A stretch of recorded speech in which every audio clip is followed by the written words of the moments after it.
నమస్కారం అండి. నా పేరు కలాన్ సంజయ్ కుమార్, హైకోర్టు అడ్వకేట్, తెలంగాణ. ఈరోజు నేను చెప్పే అంశం ఏంటంటే, రెండో భార్య కూడా ఆస్తిలో హక్కు ఉంటుందా అని చాలామంది క్వశ్చన్ చేయడం జరిగింది. నాకు వస్తుందండి. ఆమె కూడా రెండో భార్య కూడా ఆస్తిలో హక్కు ఉంది ఆమెకి.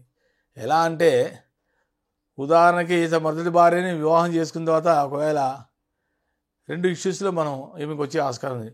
మొదటి భార్య కనుక చనిపోతే ఈమెకి రెండో వివాహం చేసుకుంటే ఈమెకి ఆస్తిలో ఆస్కారం ఉంది. లేకపోయినా మొదటి భార్యకి సంతానం లేకుండా ఈయన గనక భర్త నీకు ఎటువంటి అభ్యంతరం లేదు, నేను రెండో పెళ్లి చేసుకుంటా, పిల్లలు కావాలి కాబట్టి ఇష్యూస్ ఉన్నాయి, పిల్లలు లేదు కాబట్టి నీకేమైనా అభ్యంతరం లేదంటే చేసుకుంటాను అన్నప్పుడు మొదటి భార్య నాకు ఎటువంటి అభ్యంతరం లేదు అని చెప్పి ఎన్ఓసి లాగా ఇవ్వాలి, నో అబ్జెక్షన్ సర్టిఫికేట్ లాగా ఇవ్వాలి ఆమె. అదొక పార్ట్.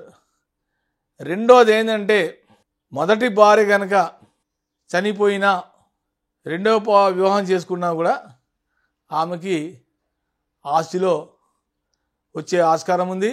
దాంతోపాటు ఆమె యొక్క సంతానం కూడా ఆస్తిలో వచ్చే ఆస్కారం ఉంది.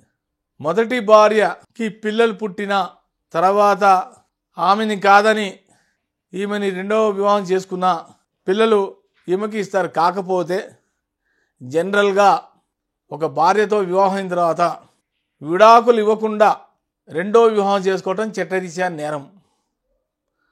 According to section 494 of IPC, Indian penal code ప్రకారంగా 1860 ప్రకారంగా రెండో వివాహం చేసుకోవటం తప్పు.